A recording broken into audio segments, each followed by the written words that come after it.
Et voilà de retour pour la dernière partie de notre émission.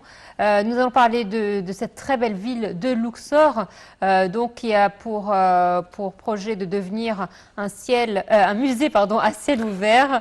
Et justement, Dr Moussa Mamadbouli, le Premier ministre, a affirmé que le président Al-Sisi suivait de près les préparatifs de la grande cérémonie tenue au gouvernorat de Luxor sous le thème de Luxor dans sa nouvelle robe, ce qui aura lieu à la suite de l'achèvement du projet de restauration de l'allée des Béliers.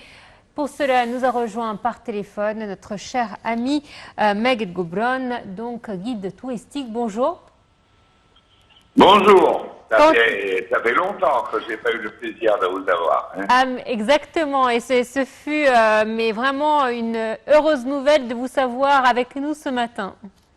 C'est gentil à vous, merci. Alors, Luxor, musée à ciel ouvert. Alors, c'est vrai que quand on lit ce titre-là depuis quelque temps, mais il faut dire que Luxor a toujours été un musée à ciel ouvert. Mais aujourd'hui, lorsqu'on voit tout ce qui a été fait durant ces dernières années dans le domaine de la rénovation, de la restauration, on se dit qu'effectivement, Luxor s'est métamorphosée. Elle est plus moderne, mais en même temps plus ancienne, plus antique, plus particulière. On a différents temps qui se mêlent et ça en fait une ville magnifique.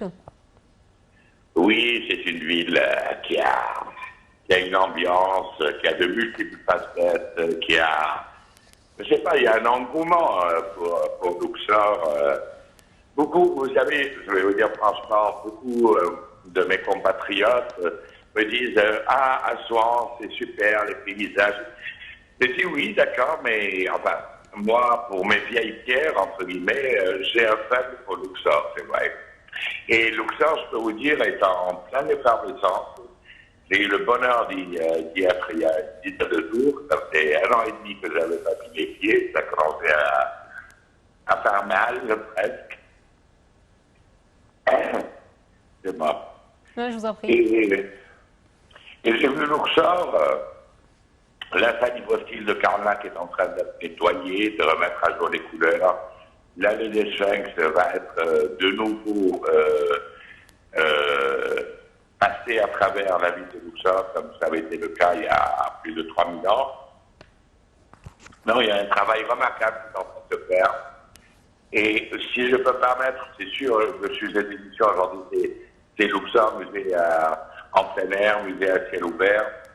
Mais il y a énormément de travail qui se fait ailleurs. Oui. Je ne les ai pas vus, mais j'ai vu des photos des chapiteaux et des colonnes de la salle hypostyle du temple d'Estin, à 60 km au sud de Luxor, qui ont été également nettoyés et c'est un travail remarquable. Il y a quelques années, le plafond du temple de Dantera, à 60 km au nord. Et Luxor est toujours le centre. Je parle d'Estin à 60 km au sud et de Dantera à 60 km au nord de Luxor. Non, il y a, c'est vrai, il faut le reconnaître, un travail remarquable qui est en train de se faire un petit peu partout, particulièrement peut-être en ce moment à Luxor, en prévision de la grande cérémonie d'inauguration de l'allée des Sphinx. Mais c'est vrai, il y a un travail qui se fait partout, remarquable. Oui. Monsieur Maguette, bonjour. Bonjour, monsieur Fermer. Vous aussi, ça fait très longtemps. Hein? Oui, c'est un plaisir toujours. Alors, quand on parle de l'allée des Béliers, de Karnak, on parle également de restauration et d'une équipe française qui travaille là-bas à restaurer les statues, le mur de Karnak. Alors, si vous pouvez un tout petit peu nous donner plus d'explications sur cela. Alors, vous savez, l'équipe française dont vous parlez, en fait, c'est la seule équipe permanente depuis les années 60 environ. Ça fait plus de 50 ans que cette équipe de Karnak est une équipe permanente. Et bien sûr, a participé bien avant l'année des Sphinx à des travaux de fouilles, de restauration. Et actuellement, bien sûr, se charge aussi, entre autres, de participer à ce grand ouvrage qui est la remise en valeur de l'année des Sphinx. Mais je vous dis, c'est la seule peut-être mission de fouille en Égypte à ma connaissance qui est permanente. Qui a, vous savez, les missions habituellement de fouille viennent pour quelques mois, surtout en hiver. ensuite plient bagages et reviennent l'année suivante en fonction de leur conception. Mais là, la mission de Karnak est une mission permanente et ça fait, comme je dis, je crois qu'on avait même eu une émission à propos du cinquantenaire de la présence de la mission française de Karnak. Ça me dit quelque chose, on en avait parlé à cette occasion. Oui, c'est vrai, c'est vrai. Alors, le secrétaire général du Conseil suprême des Antiquités, Moustapha Ouaziri, a également annoncé la fin des travaux de restauration de la grande salle des pylônes des temples de Karnak à l'aide de restaurateurs 100% égyptiens. Alors, que représente cette salle? Alors, d'abord, la grande salle des possibles de Karnak, elle était déjà, même avant le travail remarquable qui est en train de se faire, a toujours été impressionnant. Oui. C'est, à mon avis, un des temps forts de toute visite en Égypte, avec les pyramides, le partant cubain, l'accès à la grande salle des possibles de Karnak avec les 134 colonnes qui ont supporté le plafond, a toujours été un moment fort de tout le circuit en Égypte. Mais en plus, à présent, avec les couleurs qui sont en train d'être mises en valeur, ça va être éblouissant.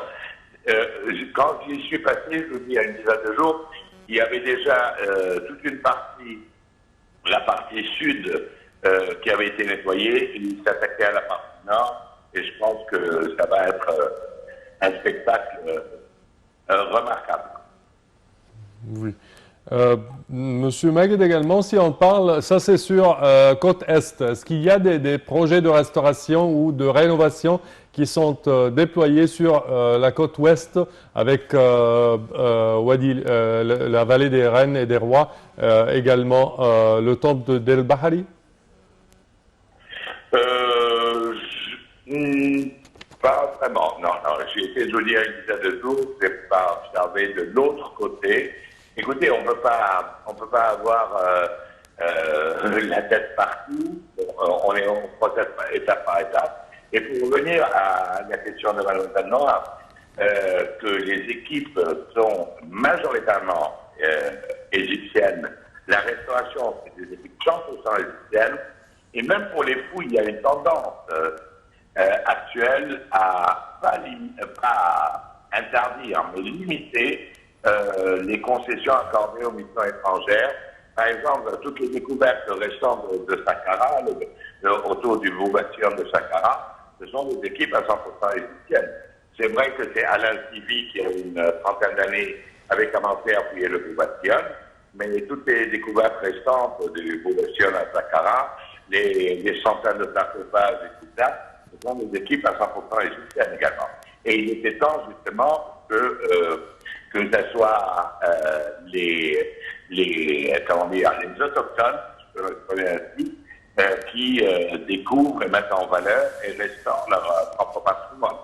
Sans nier bien sûr les travaux remarquables qu'ont pu faire des missions étrangères au préalable et continueront à le faire, mais également donner l'opportunité à des missions totalement égyptiennes de participer soit à des chantiers de fouilles, soit à des chantiers de restauration, comme c'est actuellement le cas d'ailleurs. Alors, on annonce une saison hivernale importante cette année à Luxor et à Assouan. Est-ce que c'est le cas? Excusez-moi, je n'ai pas bien entendu la question. On annonce une très belle saison hivernale à Luxor et à Assouan. Est-ce que c'est vraiment le cas? Bah, écoutez, il y a des prémices. Je commence une activité professionnelle en tant que guide après-demain, samedi. Et j'ai déjà quelques groupes de prévus. Et j'avais eu le plaisir d'accompagner des compatriotes à moi, égyptiennes et égyptiens, pour un circuit de 15 jours, du Caire jusqu'à Assouan en bateau. Et c'est là que j'avais vu tous les travaux à Luxor. Et j'ai pu me rendre compte que l'activité était en train de reprendre. Et je pense, comme on avait eu l'occasion de le dire peut-être dans les émissions précédentes, qu'on avait dit qu'une fois que le feu vert serait donné, tout le monde allait se ruer, non pas sur l'Égypte uniquement, l'Égypte entre autres, mais partout dans le monde, les gens étaient presque enfermés pendant 1 an et demi, ils n'ont qu'une envie, c'est de partir, de voyager, et de se changer les idées. Et donc ça se répercute obligatoirement sur les îles. Et j'ai vu, je vous dis, des signes avant-coureurs très positifs et très Oui. encourageants pour une saison qui s'espère. Eh bien, la prochaine fois, comptez-nous parmi vous. Voilà, Baguette Govron, merci à vous d'avoir été des nôtres. Avec plaisir, quand vous voulez, merci. Merci à vous d'avoir été des nôtres ce matin. Voilà, c'est ainsi donc que prend fin cette édition. Merci de votre fidélité. Merci Sam. Merci Noah. Merci chers téléspectateurs et bonne suite de programme toujours sur NAL TV International. Au revoir.